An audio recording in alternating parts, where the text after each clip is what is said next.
From Florence, Italy, the city of inspiration for sculptors in ages past and for centuries to come, you're listening to The Sculptor's Funeral. Good day to you all, and welcome once again to The Sculptor's Funeral, the podcast for figurative sculptors around the world. I'm your host, Jason Arkles, a sculptor and art historian living and working in Florence, Italy, where all the great sculptors are dead, and I don't feel so well myself. And today, finally, we're going to dive straight into the red meat of classical Greece. I've spent the last 3 episodes setting the stage for this by discussing the history and politics and artistic precedents for what we're about to discuss today. The golden age of classical Greece is what we call the 5th century BC, and it's in this period, between 478 and 404 BC, that we find the sculptors Phidias, Polykleitos, and Myron. We also find well-known statues like the discus thrower, the spear bearer, and the Riace bronzes. The Parthenon, the single greatest temple in ancient Greece, was erected at this time and decorated with the famous Parthenon frieze and the pediment sculptures, including the so-called Elgin marbles. And outside of sculpture, we find authors like Sophocles, Euripides, and Aristophanes, and the philosophers Socrates and his student Plato, and Plato's student Aristotle. All these immortal names living literally side by side or within a generation of one another.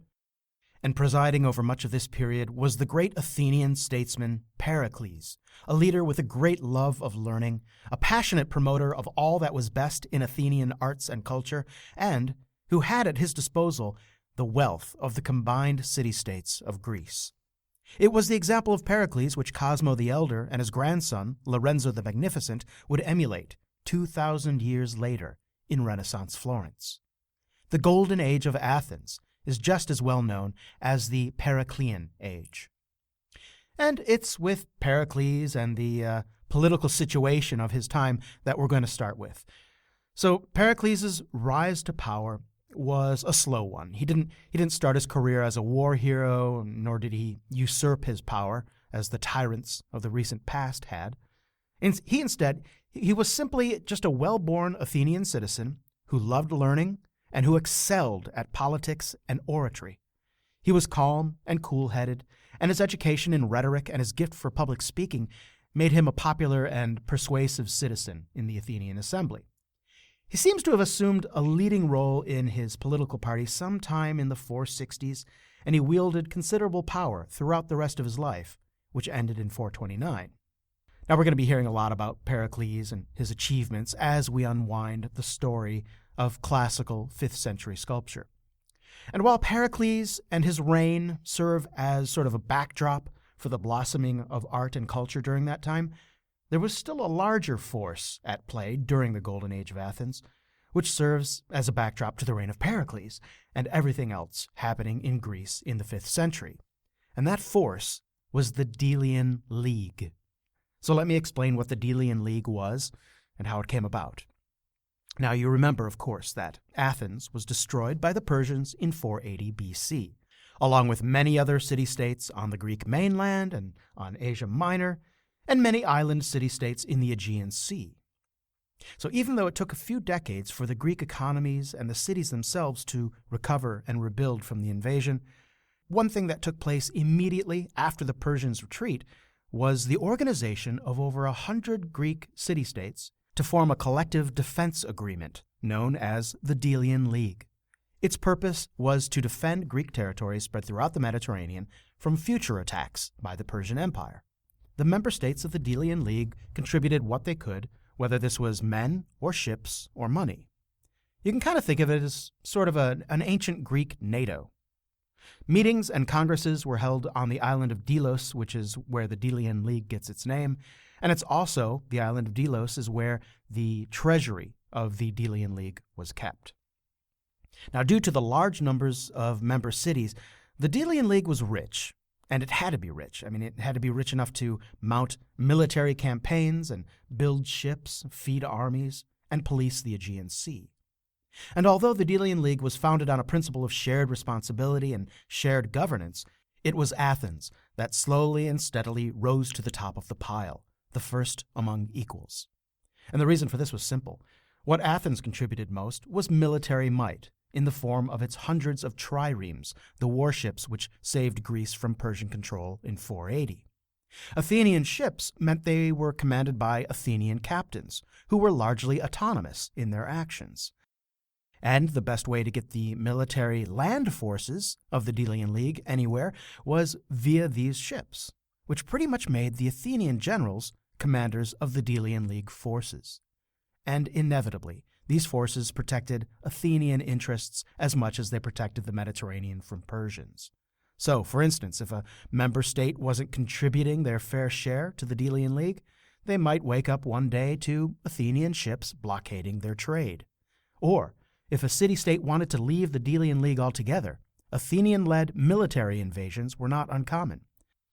This happened, for instance, to the island of Naxos, which joined the Delian League in 474, but then tried to drop out in 471. The Athenian navy blockaded the island, and Naxos was forcibly impressed back into the League in 470. The Delian League was simply an Athenian empire under a different name. Now, it's interesting how the reputation of ancient Greece today in the popular imagination tends to overlook or maybe just be ignorant of just how warlike and repressive the golden age of Athens was. I mean, yeah, poetry and literature and the arts and philosophy, they all blossomed at this time, as did democracy, but democratic rule of Athens was no less greedy and bloodthirsty than the tyrannical rule of the Persian Empire or any other kingdom or dictatorship at the time. As Winston Churchill once said, "No one pretends that democracy is perfect or all-wise. Indeed, it has been said that democracy is the worst form of government, except for all those other forms that have been tried from time to time." And when Athens wasn't fending off Persians and repressing member states of the Delian League, it was waging an ongoing series of wars and skirmishes with another collective of Greek city-states, the Peloponnesian League. Now, the Peloponnesian League was an alliance of all the city-states on the Peloponnesian Peninsula, with the exception of the city of Argos.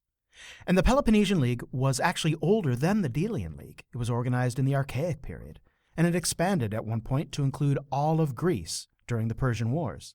And during the Persian Wars, it was just known as the Hellenic League. And after the Persian Wars, the Hellenic League split up into the Delian League, which controlled the seas, and the original Peloponnesian League, which controlled the land on the peninsula. Now, the Spartans, who were the de facto rulers of the Peloponnesian League, had good reason to fear and distrust the power of the Delian League. And in 460, right around the time that Pericles came to power in Athens, these two Greek powers, Athens and Sparta, engaged in a long and drawn-out series of battles known as the First Peloponnesian War, and it lasted about 15 years. So, classical Greece. It was the best of times, it was the worst of times. Now let's take a look at how sculpture blossomed during this period. And we're going to start our discussion in the city-state of Argos. I just mentioned that Argos, a city on the Peloponnesian Peninsula, was not under Spartan dominion, but nor was it under Athenian control. It was the second greatest power on the peninsula next to Sparta, and it managed to remain independent, although when it did have to take a side, it usually sided with Athens. And it's here in Argos that we find the first occurrence of something like a school of sculptors. Now, when I say school, I don't mean like an academy or formal training center with masters and pupils per se. I mean it in the older sense of the word, which implies a sort of mini tradition in which maybe a single artist develops in a certain way, and that then is emulated by those around that artist, and that emulation, that style, is passed down to apprentices who then continue in this style. And at the head of this school in Argos, we find the sculptor Hegelidas. Now, I mentioned Hegelidas in the last episode. I used him as an example of a sculptor we know about, but whose works are entirely lost to us. And the reason they are lost is because Hegelidas worked entirely in bronze, and he did so at the beginning, or near the beginning, of the technical advances that enabled sculptors to make life-size statues cast in bronze. For all we know, it was Hegelidas himself that perfected the process. Maybe, maybe not. But what we do know is that his greatest legacy comes to us in the form of the sculptors he taught and influenced in Argos. According to various clues, and with the assumptions and best guesses of art historians, it is generally agreed that Hegelidas was the master of many sculptors, including 3 that have achieved immortal fame: Myron, Phidias, and Polykleitos. All 3 got their start at around the same time, right at the end of the Persian invasion in the late 470s, and all 3 were trained as sculptors in bronze. It's Myron that we know the least about, and most of what we know about him comes from our friend Pliny the Elder in his Encyclopedia of the Ancient World known as The Natural History. Now, Pliny writes that Myron came from the outskirts of Athenian territory but studied under Hegelidas.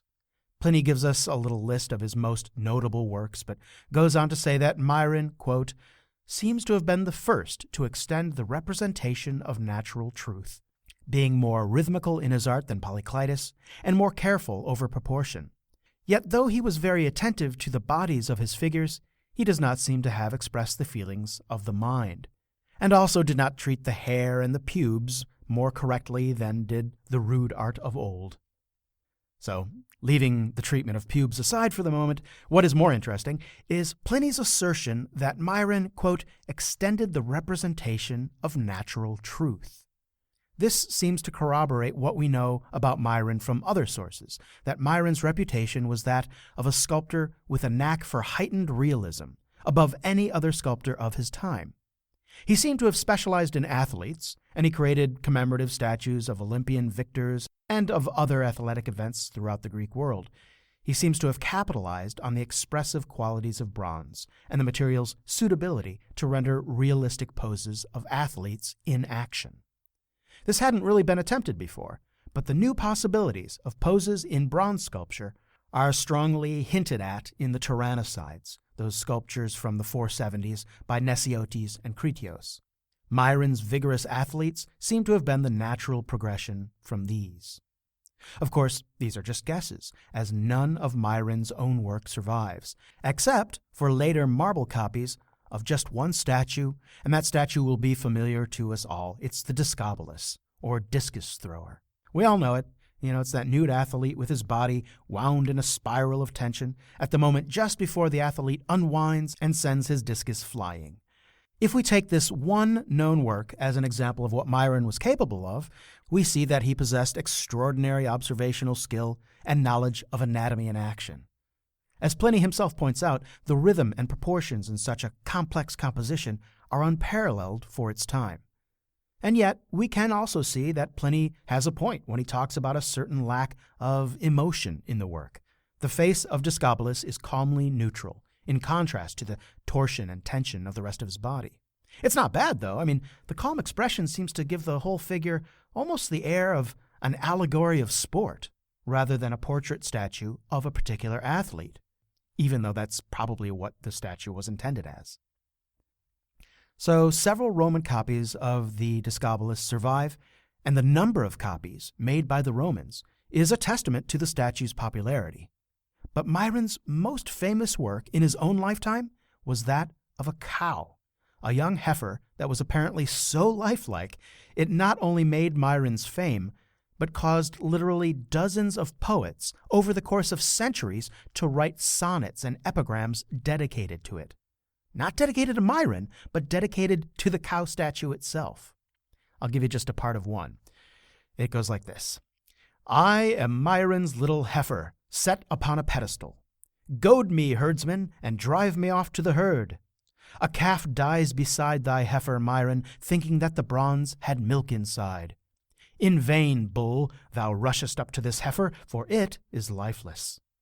The sculptor of cows, Myron, deceived thee.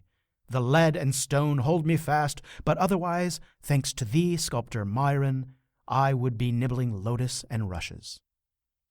So there you go, Myron, sculptor of cows. Now, one thing I want to point out is that this particular poem was written in the 5th century AD, not the 5th century BC.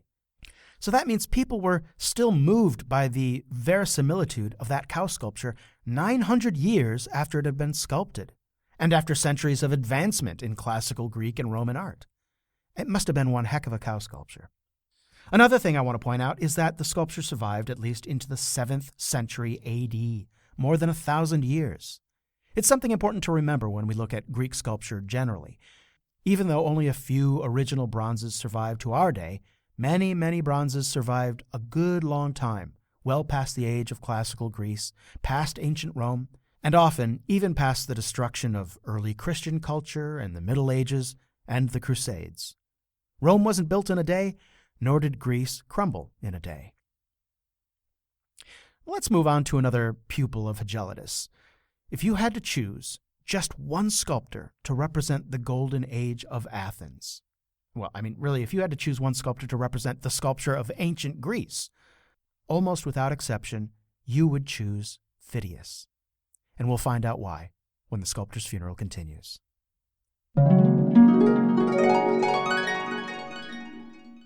Happy New Year, everyone. I hope your holiday season wrapped up nicely and we can all get down to the business of counting the days until spring.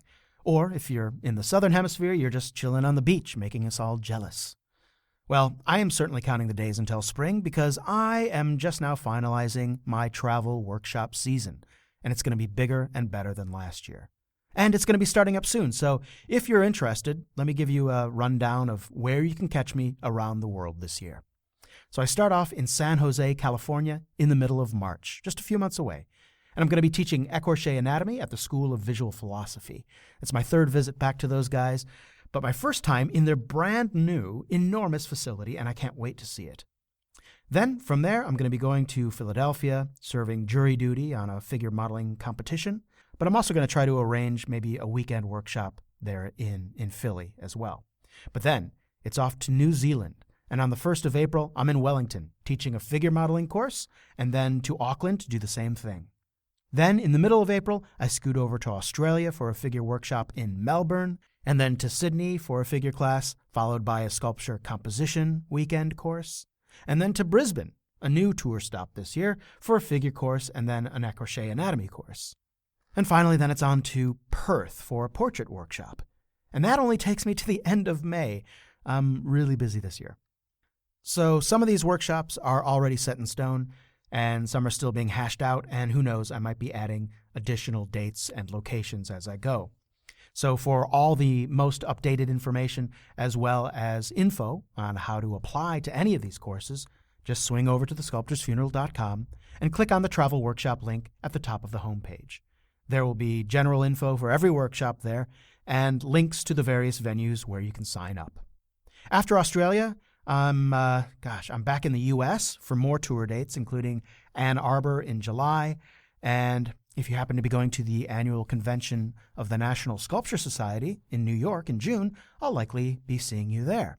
Or maybe in L.A. or in Washington State or in the U.K. in August. There's just too many places to list them all here right now.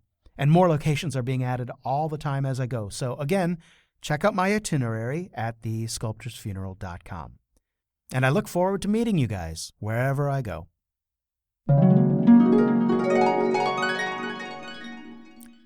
So, Phidias. As with just about everything else in ancient Greek history, what we know of Phidias comes down to us in fragments. There are no surviving works that we can definitively say come from his hands, and his biography can only be pieced together from the accounts of writers living decades or even centuries after his death, some of which information is contradictory. And today, it seems like we can't even decide on how to pronounce his name in English. I say Phidias, but others say Phidias or Phidias or Phidias, and so on. Just go to YouTube and see how various eminent historians all choose their own way to say it. And it's not just for Phidias either. The master of Phidias, Hegelitus, he has the same problem. Some sources omit the hard H and just refer to him as Agelitus or Egelatus even.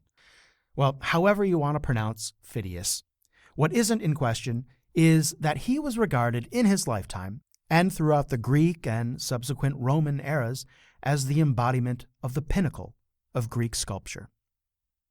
So, working from several sources, here's what we can say about the life of Phidias. He was the son of an Athenian, and he trained as a painter and an architect as well as a sculptor. He was born around the time of the Persian invasions in 480, or perhaps a bit earlier, and the earliest works we know of started to appear in the 450s, when Phidias would have been somewhere in his 20s. These works were bronze statues in the form of temple offerings and commemorations, just like most other sculpture made at the time. And the events these commemorative sculptures were made for focused on the victories of the Persian War, specifically the victorious Battle of Marathon. For the Temple of Apollo at Delphi, Phidias was commissioned for just not a bronze statue, but rather a large group of statues, essentially a multi-figure composition, though they were physically separate statues. Now, this sculptural group centered on the figure of Miltiades, one of the generals of the Battle of Marathon, and he was depicted alongside statues of Apollo, Athena, and other protective deities. The commission was paid for by Cimon, the son of Miltiades, and for such a prominent work to go to the young Phidias speaks for Phidias's reputation as an up-and-comer.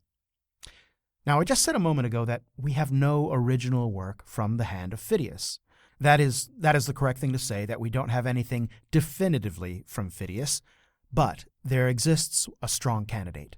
It's possible that we may have perhaps two statues in bronze that belonged to this sculptural group in Delphi, and that one of them could be of Miltiades himself. You might know these two bronze statues by another name, the Riace bronzes. In 1972, two bronze statues were found in shallow water off the coast of the Italian town of Riace in Calabria. These statues are, without question, from the mid-5th century, and there is no question that they are the work of a true master. These statues are of two warriors, standing nude and standing in contrapposto, each with an arm bent as though they once carried a shield. In fact, there are even little shield buckles attached to their arms. They also have oddly shaped tops of their heads, and that's because they once wore helmets, and those helmets are now lost. There's some fairly substantial evidence that these bronzes could be associated with the group at Delphi. First of all, these statues are not gods, but warriors, and their dating to the mid-5th century places them squarely in the middle of a period when commemorative statues to the victors at Marathon were going up all around Greece. And these were notable and expensive projects, ones that gained a lot of attention and were noted in financial records and in contemporary literature. So we know of several such groups from this time, and we know where they were, who made them, and sometimes even what they looked like. So why do we think these sculptures may be from the group by Phidias? Well, other such monuments, like the one known to have been erected at Athens, that was known to have been draped and not nude. And of another group, displayed at Olympia, nothing is known about its composition, so who knows, the Riace bronzes could be from the group at Olympia. But at the site of Delphi, where the Phidias group was mounted, the marble base for those bronze statues still exists, with cutouts carved into the top of the base for the feet of the statues to fit into. And indeed, it appears the Riace bronzes could actually fit a few of these spaces. On top of that, remnants of bronze armor that the statues once wore have been found at the site in Delphi, including shield buckles which seem to match the ones that the Riace bronzes are wearing. So, there's some good evidence pointing in the direction of Phidias. But it's not conclusive, and there are other theories and attributions that have gained traction as well. One theory says that it was Myron who made one of the statues, and that a pupil of Phidias, named Alcamenes, made the other. As with so much, we'll just never know. But it is food for thought to imagine that these Riace bronzes are by Phidias, just to give a starting point to a conception of how he and others were modeling and working bronze at the time. And how, you may ask, did the Riace bronzes end up off the coast of Italy if they were originally installed at Delphi on the Greek mainland? Well, we have the early Romans to blame for that. After the Roman Empire started to occupy Greece a few centuries later, that's when we see the beginning of wide-scale looting of sculpture from temples and cities across Greece. At first, they were taken as trophies.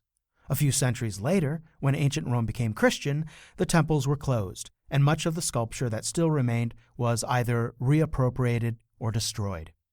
They weren't all melted down instantly, of course. They served as war booty and as souvenirs for the Romans, and many of these Greek sculptures enjoyed a second life in Rome for centuries before they were eventually lost to history. But some never made it that far. Some, like the Piraeus Apollo I mentioned a few episodes back, they were displaced but never managed to leave Greece. And then others were lost at sea on the way to Rome or elsewhere in the Roman Empire. And that is the prevailing theory of the Riace bronzes, though strangely, no evidence of a shipwreck has been spotted on the site where the statues were found. Perhaps they were thrown overboard in a storm to keep a floundering vessel afloat. But regardless of who sculpted these beautiful bronzes, the road to immortal fame for Phidias starts with another statue, which he began around the time of the Delphi group, sometime in the 460s, at about the same time the statesman Pericles became the supreme ruler of Athens. Pericles was everywhere, controlling both foreign and domestic policy for Athens. He was fighting battles all over the Mediterranean, from Sparta to Egypt, using the military alliance of the Delian League as his own instrument of war. He also oversaw the construction of city walls around Athens, which included a striking feature known as the Long Walls, an extension of the city walls all the way down to the port of Piraeus. The Long Walls ensured that even if Athens were placed under siege, the city still had a means of reinforcement or retreat to the sea if necessary. At the same time of all this military action, Pericles sponsored plays and festivals, and he enriched the cultural landscape of Athens in many ways. But the legacy of Pericles lingers nowhere more strongly than on the Acropolis, the high plateau in the center of the city which once supported the most sacred temples and structures of the Athenians. The Acropolis, as we know it today, is the remnant of the Acropolis of Pericles. Rebuilding the temples on the Acropolis didn't get underway until the 460s, 20 years after the Persian destruction, and the job was a big one. 3 people were appointed to head up the project, 2 architects named Ictinus and Callicrates, and the sculptor Phidias. As the architects worked out exactly what was to go where, Phidias got to work on the first of several colossal-scale statues that he would eventually create in his lifetime. This first one, made of bronze and standing 30 feet or 10 meters tall, came to be known as the Athena Promachus. The goddess Athena is, of course, the patron goddess of Athens.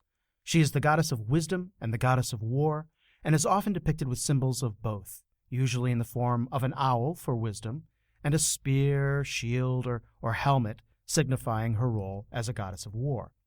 Athenians trace their association to Athena right back to the beginning. The first Athenian was created, in fact, when the god Hephaestus tried to rape Athena and then somehow missed. Hephaestus spilled his seed upon the ground, and from that mess was born Erichthonius, the first Athenian. After that, Athena had to then compete with the god Poseidon for the right to rule over Athens, and Athena won that competition by inventing the olive tree. Gods like Athena had many facets to their character. In Athena's case, she was a warrior, a virgin, a sage, and a protector. And likewise, statues created in her honor might choose to focus on one aspect of her divinity. And the Athena Promachus by Phidias was just such a work. Promachus means in the front of the fight, or maybe on the front lines of battle. And Athena Promachus, or Frontline Athena, was ostensibly celebrating the Athenian victory in battle. The celebration of the victory over the Persians is something we will see again and again on the Acropolis and elsewhere in Greece. The Greeks just couldn't get over themselves and the fact that they had vanquished the largest military in the world. If you remember the last episode when we talked about the Temple of Zeus at Olympia, and that one of the sculptural themes on that temple is the Centauromachy, the battle between the Greek tribes of the Lapiths and a tribe of centaurs? Well, centaurs are stand-ins for Persians. They represent the foreign other in ancient Greece, half animal or half savage, but tamed by the Greeks. Many of the themes depicted in relief during the classical era are basically Greeks fighting monsters and foreigners, whether they're centaurs or Amazons or Trojans. But for the Athenians, the Athena Promachus was the sculpture which proclaimed the military strength of Athens most clearly. The statue stood just inside the ceremonial gate at the top of the staircase which led up to the Acropolis, the gate known as the Propylaea. The Athena Promachus was large enough in scale that the tip of her spear and the top of her helmet could be spotted by sailors out at sea. Now, it's unknown whether this statue was cast in a single piece or not, but at 30 feet tall, if it was cast in a single piece, it would have been a miracle of contemporary engineering. This statue dominated the open space of the Acropolis for 1,000 years, until it was taken to Constantinople in 465 AD. And it endured in Constantinople for another 700 years, until it was finally destroyed by a drunken mob of crusaders around 1203. So in the centuries after its destruction, the idea of Phidias having created such an ambitiously colossal bronze statue was sometimes thought to be an exaggeration, or maybe an outright fabrication. However, proof of its existence comes to us through the depiction of the Athena Promachus on ancient coins. Both Alexander the Great and King Ptolemy of Egypt issued coinage with depictions of the statue on them. Other coins showed the Acropolis with the Athena Promachus placed exactly where the ancient texts said it was, in front of the Propylaea, the ceremonial gateway to the Acropolis. Now, right around the time Phidias was finishing up his Athena Promachus, Pericles, the ruler of Athens and de facto ruler of the Delian League, suffered a substantial military setback. Egypt had begun a revolt against Persian rule, and Pericles sent troops and ships to the aid of the rebellious Egyptians in their fight against Persia. It went very badly, and the combined Egyptian and Greek forces were beaten down, and Persia retained control over Egypt. But Pericles still managed to take advantage of the situation to increase his own power and control over the Delian League. Pericles argued to the member states of the League that the League's treasury at Delos was too exposed, Delos being an island far from the mainland of Greece. If Persians managed to take more control over the waters of the Mediterranean, they could very soon be within range of Delos and all of the gold the League had been collecting from its members. Pericles proposed, or really he ordered, that the treasury be moved to Athens, which had recently completed its military fortifications, including those long walls down to the port of Athens. And a new treasury would be built on the Acropolis, a stronghouse to keep the wealth of all of Greece safe and sound. And it's under this pretext, and for this reason, that the most famous monument in all of the history of ancient Greece was built, the Parthenon. Although the Parthenon is dedicated to Athens' patron goddess, Parthenon in fact means House of the Virgin, it was not intended as a site of worship to Athena, but rather as a treasure house. Temples commonly served this purpose all over Greece. It was nothing new for treasure to be hoarded in temples, but this would be the primary function of the Parthenon. It was a very shrewd move for Pericles to move the treasury to Athens. He imagined the Parthenon to be the crown jewel of the temples on the Acropolis, a scheme he had begun over a decade before. But now, since the Parthenon ostensibly served the Delian League and not just Athens, it could be built using Delian League money. And Pericles had no problem spending that money to erect a stupendous building.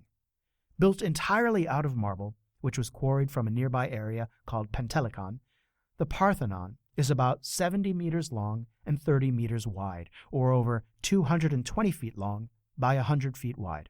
It's considered the height of the Doric style of architecture, and the sculpture which adorned it are legendary examples of classical Greek sculpture, from the frieze to the pediment sculptures, which include the infamous Elgin marbles. But we're actually not going to talk about the Parthenon or the architectural sculptures of the Parthenon in this episode. I'm going to go into all of that in the next one. Instead, we're going to talk about the sculpture Phidias made to go inside the Parthenon, which he started in the year 446, the same year the architects of the Parthenon began building it. And this sculpture of Phidias was known as the Athena Parthenos, or Athena the Virgin. The Athena Parthenos was another of the colossal scale works of Phidias, towering over 11 meters or 37 feet tall, substantially larger than his Athena Promachus. But its size is far from its most notable aspect, because the Athena Parthenos wasn't made of bronze, nor of marble or stone. Instead, the statue was chryselephantine. Chryselephantine is the very fancy word we use to describe statuary made of ivory and gold. This gold and ivory statue made by Phidias was the focal point of the interior of the Parthenon. And in a very real sense, this statue was why the Parthenon was built. The gold used for the statue, an amount weighing 44 talents, that's over a ton, was made from melting down the monetary tributes of the Delian League. Left in the form of anonymous gold coins, the treasure would be simpler to steal or to spend. But no one is going to be able to steal or conceal the theft of part of an enormous statue on public display. The Athena Parthenos was an ostentatious display of wealth, as well as a clever means of protecting that wealth. Now we know what the Athena Parthenos looked like, not just from coins, but from vase paintings and from miniature statues made as copies of the Athena Parthenos, and also from literary descriptions, like the one given by the 1st century Greek travel writer Pausanias. He writes, "The statue is created with ivory and gold. On the middle of her helmet is the likeness of the Sphinx, and on either side of the helmet are griffins in relief. The statue of Athena is upright, with a tunic reaching to her feet, and on her breast the head of Medusa is worked in ivory. She holds a statue of victory that is approximately 4 cubits high, and in the other hand a spear. At her feet lies a shield, and near the spear is a serpent, and this serpent would be Erichthonius. On the pedestal is the birth of Pandora in relief." Now, Pausanias' description goes on, but if you want to see what art historians think is the most accurate ancient copy of the Athena Parthenos, head on over to thesculptorsfuneral.com and click on the link for the image gallery and go to episode 78 and take a look at the Varvakian Athena made in the 2nd century AD. Or even better, at the image gallery you can take a look at a modern copy of Athena Parthenos made full scale, which stands in a full-scale replica of the Parthenon itself in, of all places, Nashville, Tennessee. Nashville today is known as a center of country music, but in the early 19th century, Nashville was known as the Athens of the South, and this was due to it being the first city in the United States with a public school system, as well as boasting several colleges and theaters at a time when most cities of its size didn't have such luxuries. So, in 1897, for the centennial celebration of that city, Nashville erected a full-scale replica of the Parthenon to be used as an exhibition pavilion. It was supposed to be temporary and made of wood and plaster, like the architecture made in 1893 for the Chicago World's Fair. But the replica Parthenon was such a hit with the locals that they rebuilt the Parthenon in the more durable material of concrete, and it still stands today and serves as a museum. The replica of the Athena Parthenos inside wasn't made until the 1990s, and apparently tons of research went into getting the figure as historically accurate as possible. Now, of course, this statue isn't really chryselephantine. It's made of resin and covered with gold leaf. According to the Nashville Parthenon's website, this statue is the largest indoor statue in the, quote, Western world, whatever Western implies here, and it is truly enormous. Even though the gold on this statue is just gold leaf, it still took 8 pounds of gold leaf to do the job. So anyway, back to the real Parthenon in ancient Athens. The statue of Athena Parthenos was truly a wonder, and it became one of the most famous images of Athena in the ancient world. The statue had to be stripped of its gold eventually for financial reasons about 150 years after it was built, and the gold was replaced with gilt bronze copies of the removed pieces. The sculpture suffered further in 165 BC when a fire broke out in the Parthenon. The statue was repaired, but it was later dismantled and lost, probably at the hands of the pre-Christian Romans. However, the statue became the center of a controversy soon after it was completed. You see, the sculptor Phidias and the ruler Pericles were personal friends, and someone as powerful as Pericles is bound to have enemies. And the enemies of Pericles sought to bring down Pericles' friends and associates by concocting scandals, and thus tarnishing and maybe even implicating Pericles. So at some time in the 430s BC, the enemies of Pericles cooked up a plot to accuse Phidias, and by association Pericles himself, of the crime of peculation, That is, the crime of skimming a little of the gold entrusted to him for the Athena Parthenos and keeping it for himself. Phidias was tried in court, but he was found innocent, as it was, of course, a total witch hunt and there was no collusion. But the enemies of Pericles didn't stop there. Phidias was then accused of blasphemy. You see, in his statue of Athena Parthenos, Phidias had decorated Athena's shield with a relief which depicted the Amazonomachy, or Battle of the Amazons. Now, apparently, 2 of the sculpted heads of the legendary Greek warriors fighting the Amazons were actually portraits of Pericles and Phidias. And their presence on the shield of the divine patron of Athens, well, that was just too impious to be allowed. Phidias was tried for blasphemy, and this time he was convicted. And at this point, the historical record, such as it is, gives us 2 differing accounts, either of which might be true. Now, one version says that Phidias was imprisoned and eventually died there. This comes from Plutarch in the 1st century A.D. Other versions say that he was imprisoned, but upon release moved to Olympia. Most versions of the life of Phidias agree that he indeed did spend some time behind bars, but supporting evidence of his release from prison comes in the form of the other great works associated with Phidias. Now, it is possible that Phidias completed all of his sculptures before his trial and conviction. We know so little about his life, who's to say? And the dating on so much of his sculpture can only be generally guessed at.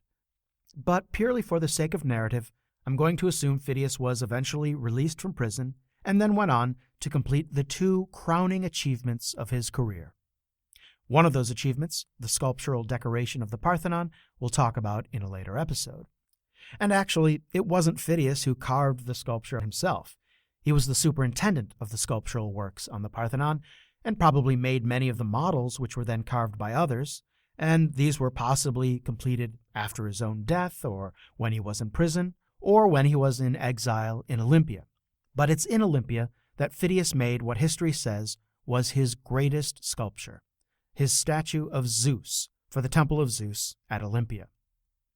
Now, I talked a bit about the architectural sculpture of the Temple of Zeus at Olympia in the last episode, sculpture created by an unknown artist who we refer to now as the Olympia Master.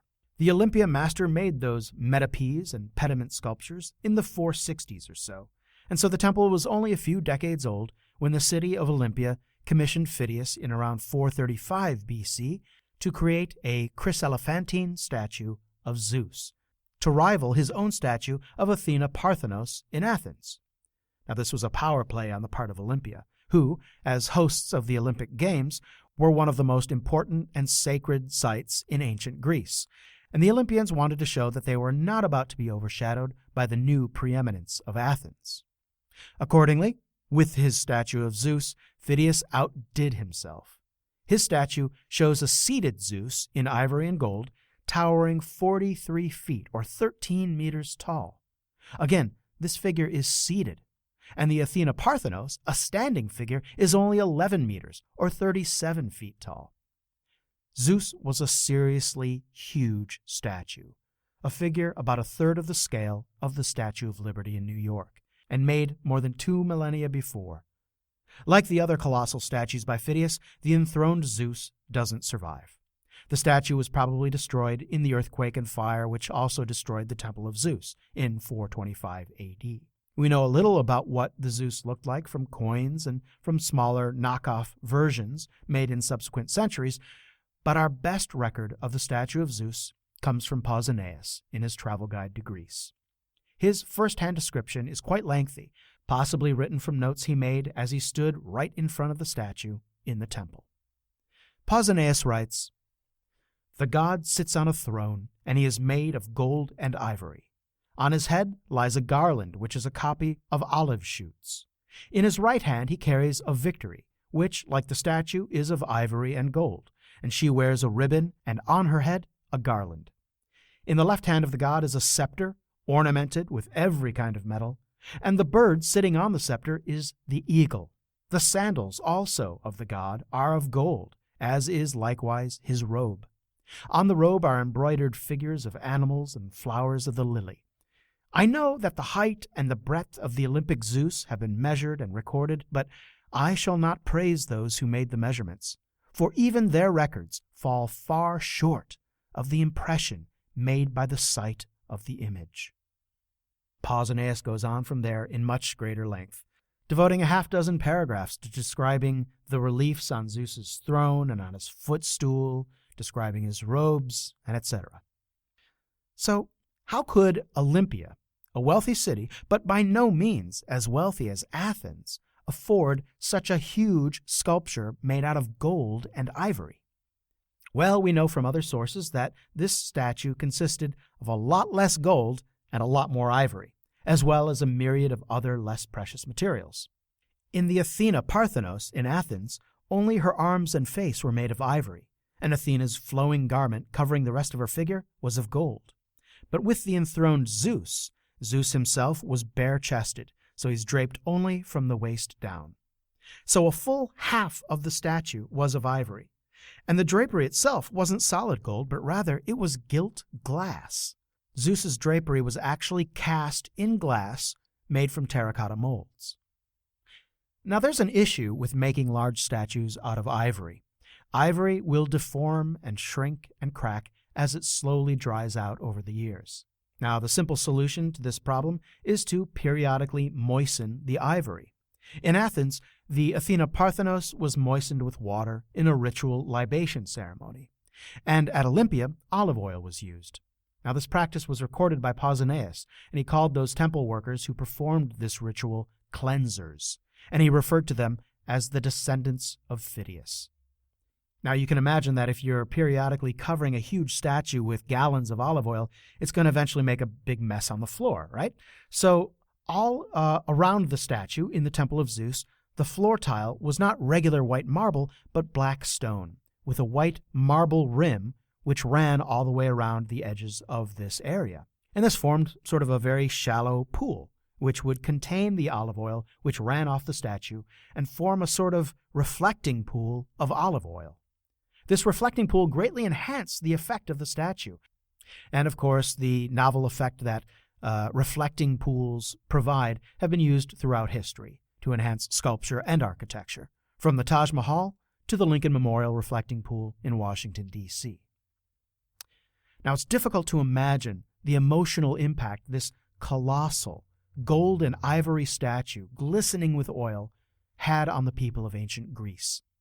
One Greek writer declared that a single glimpse of the statue would make a man forget all his earthly troubles. Later, Roman generals would be moved to their souls at the sight of it. The Emperor Caligula commanded that the statue of Zeus be transported to Rome, where the head of Zeus would then be replaced with a portrait of Caligula. However, Caligula was murdered before that plan ever got off the ground. Eventually, Olympian Zeus earned its place as one of the 7 wonders of the ancient world, along with the Colossus of Rhodes and the Lighthouse of Alexandria, though the Zeus came well before either of these others. There's just one more passage from Pausanias I'd like to read because it involves my favorite story connected with Phidias. It's just 2 sentences. Pausanias says, "Outside the Altis there is a building called the Workshop of Phidias, where he wrought the image of Zeus, piece by piece. In the building is an altar to all the gods in common." Right? Very, very simple little quote.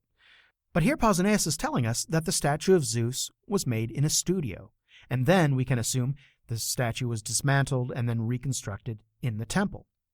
But here's the thing. When Pausanias tells us that the studio was outside the Altis, that's actually a fairly specific location, basically directly behind the Temple of Zeus. The Altis was a sacred olive grove.